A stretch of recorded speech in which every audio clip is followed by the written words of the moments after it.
ala Sayyidina Muhammad. Kembali lagi di channel Sumber Edukasi. Kali ini kita akan mempelajari mengenai tes kompetensi teknis untuk P3K IPA, yaitu pada materi sel. Soal yang pertama yaitu organel sel yang mempunyai ciri-ciri sistem membran tunggal dibentuk oleh badan Golgi berfungsi untuk pencernaan intrasel adalah sini. Pencernaan intrasel itu fungsi dari apa? A. Retikulum endoplasma, B. Lisosom, C. Badan mikro, D. Mitokondria.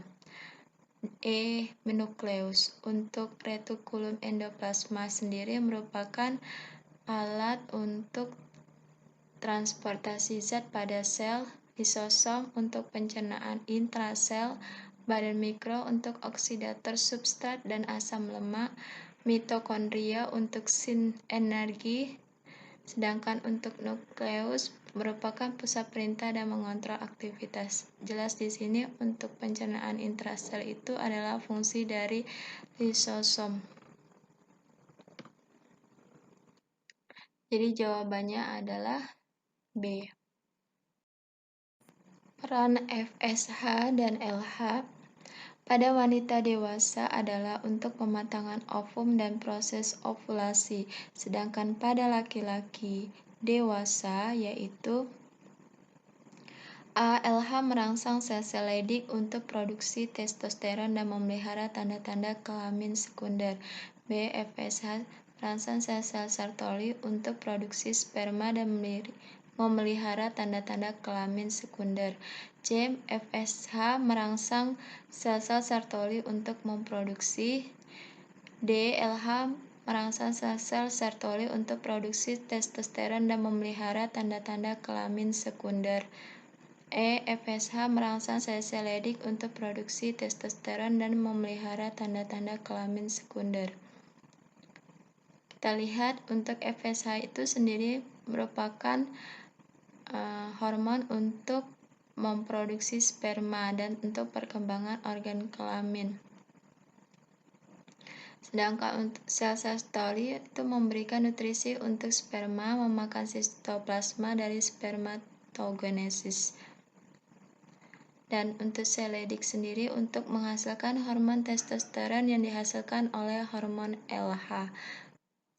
Jadi jawabannya adalah A. LH merangsang sel-sel Leydig untuk memproduksi testosteron dan memelihara tanda-tanda kelamin sekunder. Pernikahan sedarah yang dilakukan oleh warga Kecamatan Ujung Luwu, Kabupaten Bulukumba, Sulawesi Selatan, berinisial AM dan FI sempat menggegerkan publik. Perkawinan antar saudara tersebut tidak baik secara genetik karena A. terjadinya perebutan warisan, B. susah mendapat keturunan, C. sering terjadi pertengkaran, D. munculnya sifat yang sama dalam keluarga, E. munculnya keturunan yang abnormal. Adapun akibat perkawinan sedara bisa menyebabkan penyakit keturunan muncul, terus kelainan genetik, cacat lahir, sistem imun lemah, dan resiko kematian. Jelas di sini jawabannya adalah yang E.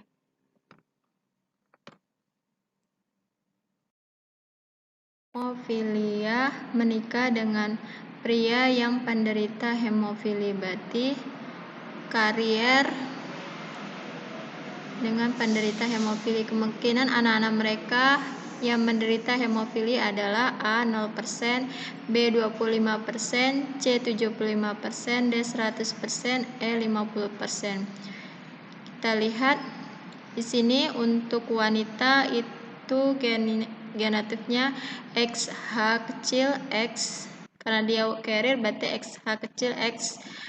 Disilangkan dengan pria yang hemofili berarti XH kecil kali Y. Silangkan jadi XH, XH, selanjutnya XHX, XHY. Silang XH kali Y berarti XH kali XH, XH berarti wanita hemofili berarti positif hemofili. Terus XH kali XY berarti XH kali Y, pria hemofili. Terus XH kali X wanita karier hemofili. Selanjutnya X kali Y, silakan pria normal. Di sini kemungkinan anak mereka laki-laki. Kalau laki-laki berarti X sama Y. Yang hemofili berarti yang ini. Berarti berapa persen? Jawabannya adalah 25%.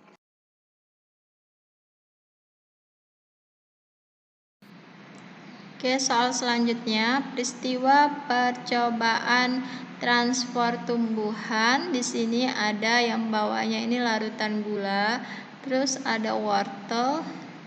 Yang di atasnya larutan gula tapi kadarnya lebih kecil daripada yang di bawahnya.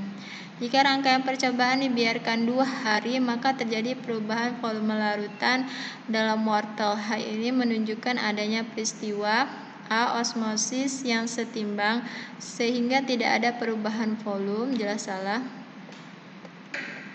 B. Difusi sehingga menyebabkan volume larutan gula 1% berkurang.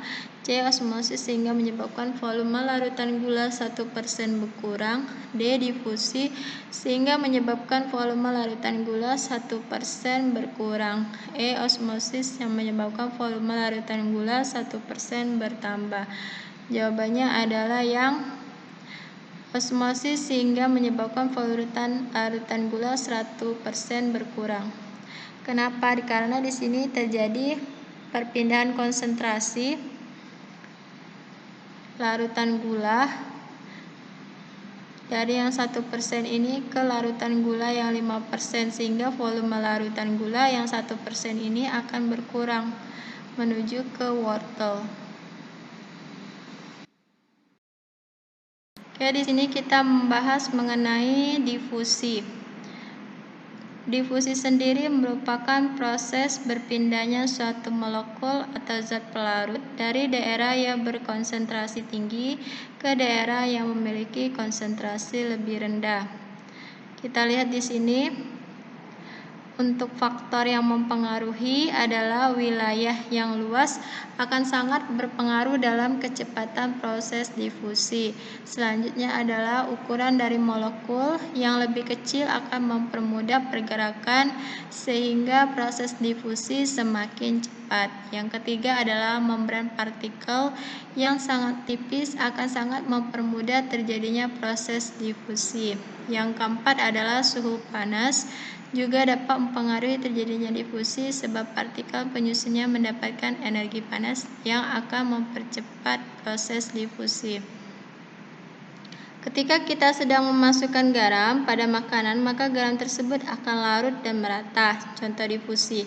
Pada saat kalian menambahkan gula di dalam segelas air tawar, lama-kelamaan air tawar dan gula akan bercampur menjadi satu dan membuat air tawar menjadi manis.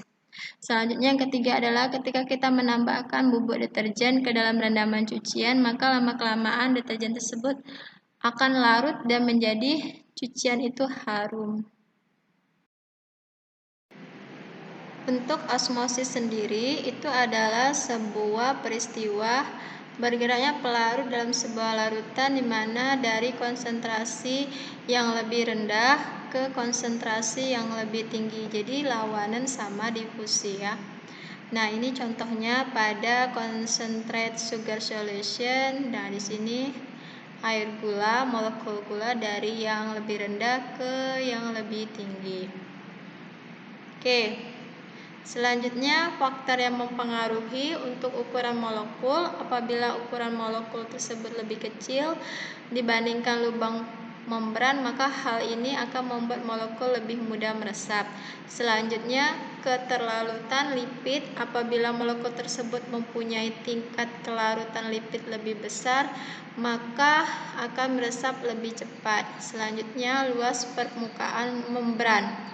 Apabila permukaan yang terdapat pada membran lebih luas, maka hal ini akan membuat penyerapan lebih cepat. Dan yang keempat adalah faktor suhu. Pergerakan dari molekul tersebut sangat dipengaruhi oleh suhu. Nah, ini contoh dari peristiwa osmosis. Ketika Anda mencelupkan tangan ke dalam air, maka lama-kelamaan tangan Anda akan terlihat membengkak, sebab ini efek dari osmosis. Selanjutnya adalah tanaman yang memakai proses osmosis untuk mengambil pertumbuhannya, sebab tanaman akan mengambil air dan juga mineral penting dari dalam tanah menuju ke daun. Berikut rangkuman antara proses difusi dengan osmosis. Untuk difusi, sebuah proses pemindahan dari zat konsentrasi tinggi ke rendah, sedangkan osmosis kebalikannya, dari rendah ke tinggi. Sedangkan untuk difusi itu tidak terjadi melalui membran, sedangkan osmosis terjadi melalui suatu membran. Untuk difusi, molekul zat terlarut yang transfer melalui medium atau ruang, sedangkan untuk osmosis berpindah dari satu daerah ke daerah lain. Selanjutnya difusi terjadi dari konsentrasi sama ini. Oke, perhatikan soal berikut. Di sini ada gambar jerapah. Jerapahnya di sini ada berbagai macam variasi bentuk dari tingginya. Ada yang pendek, ada yang rendah, ada yang sedang, ada yang pokoknya nggak sama tingginya. Nah, dari sini ditunjukkan perbedaan dari bentuk dan populasi. Apakah perbedaan pada bentuk tersebut pada gambar tersebut? Nah, apakah termasuk variasi? B. Seleksi alam. C. Seleksi seksual. D. Mutasi. E. Adaptasi. Jawabannya adalah kalau variasi itu berkaitan dengan berbeda bentuk. Kalau untuk seleksi alam, di mana proses bertahap, di mana alam menyeleksi bentuk-bentuk yang cocok untuk bertahan hidup. Untuk seleksi seksual sendiri merupakan salah satu model seleksi alam di mana anggota satu jenis kelamin biologis memilih pasangan dari jenis kelamin lain untuk kawin. Nah, untuk mutasi sendiri merupakan perubahan secara acak pada struktur DNA dan adaptasi penyesuaian diri terhadap lingkungan. Jelas di sini jawabannya adalah variasi karena di sini bentuknya berbeda-beda. Ada yang kurus, ada yang gemuk. Kita lihat di sini ya. Jawabannya adalah A.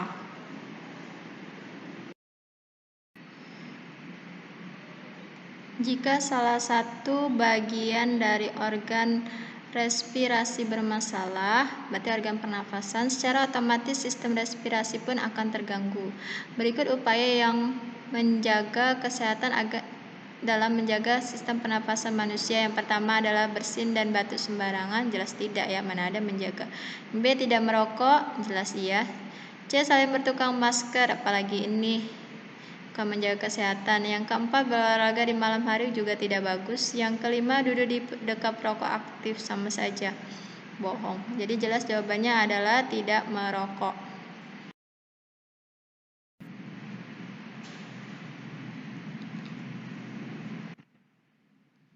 Oke, sitoplasma di sini mengandung berbagai organel yang memiliki fungsi tertentu. Secara berurutan nomor 1, 2, 3. Ini adalah bagian dari organel. A. Badan Golgi, retikulum endoplasma halus, kloroplas. B.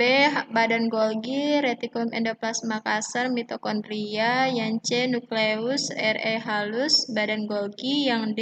Nukleus, Re kasar, lisosom. E. Re kasar, Re halus, lisosom. Untuk nomor 1 sendiri ini adalah nukleus, yang kedua ini adalah Ra halus, yang ketiga adalah badan Golgi, yang keempat ini adalah ribosom, yang kelima adalah mitokondria. Jadi jelas jawabannya di sini adalah nukleus, Re halus, badan Golgi. Jadi jawabannya adalah C.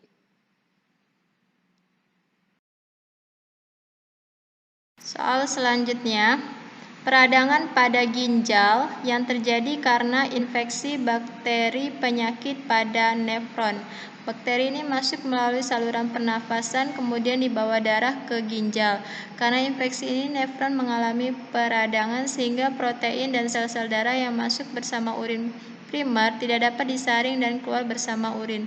Ciri tersebut adalah ciri dari penyakit A. Batu ginjal, B. Nefritis, C. Glukosuria, D. Gagal ginjal, E. Albuminuria.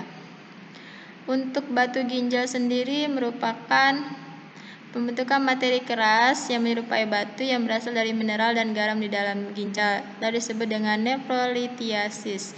Sedangkan untuk nefritis, penyakit ditandai oleh peradangan ginjal karena infeksi bakteri. Sedangkan untuk glukosuria, ketika urin atau air seni mengandung gula. Dan untuk gagal ginjal di mana ginjal kehilangan kemampuannya untuk menyaring cairan dan sisa-sisa makanan. Dan untuk albuminaria itu mengandung sejumlah protein dalam jumlah yang terlalu banyak di dalam urinnya. Jelas jawabannya di sini adalah nefritis. Hewan yang memanjang tubuh simetris bilateral dengan aktivitas berburu yang tinggi memiliki sistem yang lebih khusus di mana hewan tersebut menunjukkan spesialisasi. Merupakan makna istilah spesialisasi adalah A. Pemusatan saraf dalam bentuk otak dan adanya ganglia, B. Pemusatan saraf dalam bentuk sumbu saraf radial, C. Pemusatan saraf dalam bentuk ganglia sebagai kepala, D. Pemusatan saraf dalam bentuk sumbu belakang, E. Pemusatan saraf dalam bentuk otak dan dalam bentuk kepala. Untuk spesialisasi merupakan pertumbuhan kepala lebih mencolok, velum, rongga badan, dan tempat organ visceral. Dinding badan, otot, dan ruang-ruang jelas terlihat. Leher bagian sempit yang menghubungkan kepala. Jadi jelas jawaban sendiri adalah pemusatan saraf dalam bentuk otak dan bentuk kepala. Jawabannya adalah yang E.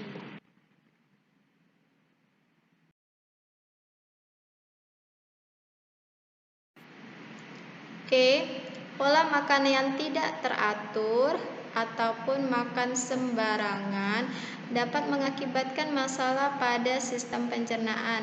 Terjadinya radang akut atau kronis pada selaput lendir dinding lambung merupakan gangguan sistem pencernaan yang disebut dengan A. Stomatitis, B. Hernia, C. Gastritis, D. Gastroenteritis, E. Heartburn.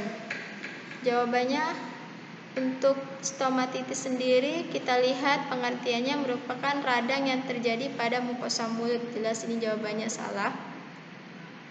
Akibat bercak putih kekuningan.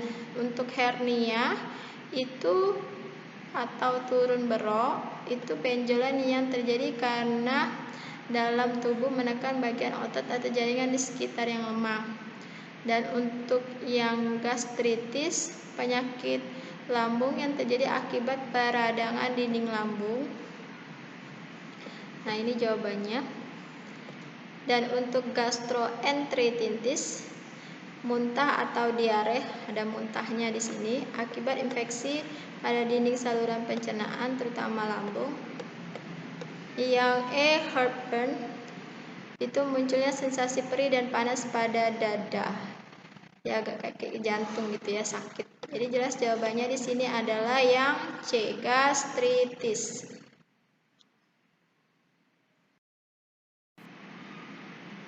Soal selanjutnya, homologi organ merupakan salah satu adanya evolusi makhluk hidup. Berikut yang menunjukkan homologi organ dari dua spesies berbeda, yaitu berarti sama gitu ya organnya. A. Tangan manusia dengan sirip depan paus yang fungsinya sama yaitu untuk memegang. B. Sayap kelelawar dengan sayap burung, jelas beda. C. Tangan manusia dengan kaki kura-kura sebagai alat gerak. D. Kaki manusia dengan kaki hewan mamalia yang berfungsi untuk berjalan. E. Kaki manusia dengan sirip paus yang fungsinya untuk menggerakkan tubuh. Homologi sendiri merupakan kesamaan yang dihasilkan oleh beberapa spesies di mana dihasilkan dari leluhur yang sama. Nah, sebagai contoh, misalkan tungkai pada lengan manusia itu memiliki struktur atau sama dengan sayap burung atau sirip paus. Jadi jelas jawabannya di sini adalah yang A.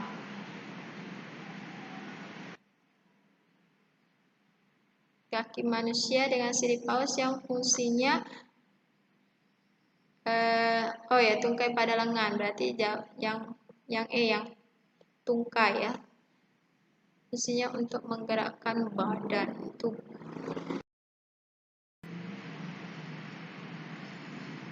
Selanjutnya, respirasi seluler merupakan proses perombakan molekul organik kompleks yang kaya akan energi potensial menjadi produk limbah yang berenergi lebih rendah.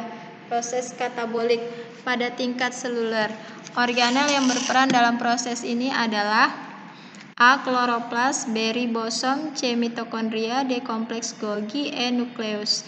Kita lihat fungsinya masing-masing. Untuk kloroplas di sini adalah tempat berlangsungnya fotosintesis, tidak salah. Yang B, ribosom, tempat sintesis protein, juga salah. Yang C, mitokondria, menghasilkan energi, juga salah. Yang D, kompleks Golgi, ekskresi sel. Yang E, nukleus, pusat perintah dan pengatur aktivitas sel. Jawabannya adalah yang mitokondria, karena di sini penghasil kaya energi potensial respirasi sosial. Jadi jawabannya adalah C. Oke, disilangkan tanaman mangga buah lonjong manis homozigot dengan tidak lonjong asam homozigotik juga. Sifat lonjong rasa manis dominan terhadap sifat tidak lonjong rasa asam. F1 disilangkan samanya diperolehlah keturunan F2 sebanyak 16.000 tanaman. Jumlah keturunan yang lonjong manis adalah A3000, B2000, C6000, D9000, E1000.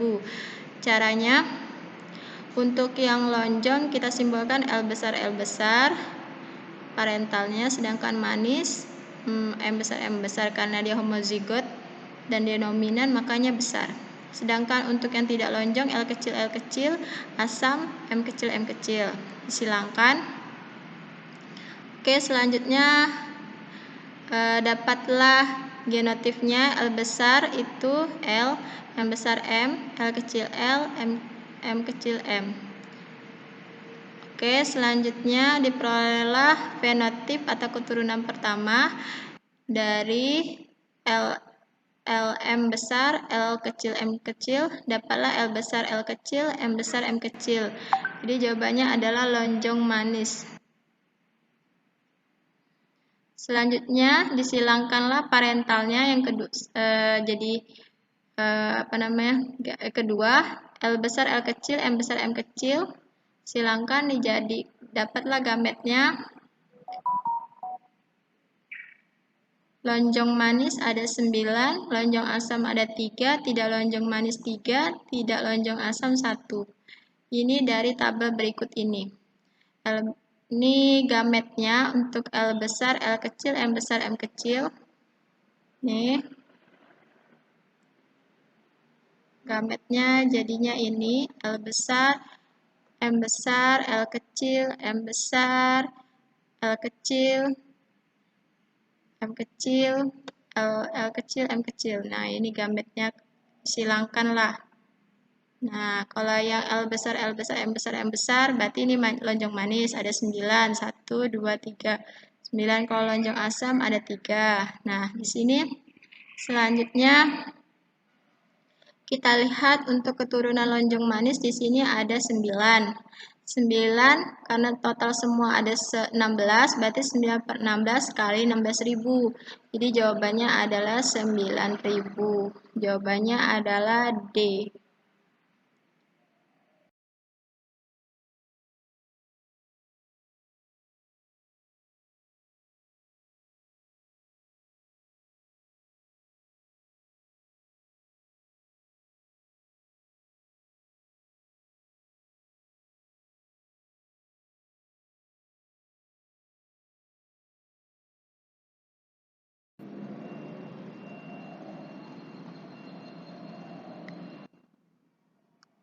Pada manusia jumlah kromosom ada 46 buah atau 23 pasang. Dari 46 buah kromosom itu ada 44 buah diantaranya autosom, sementara 2 yang lain gonosom.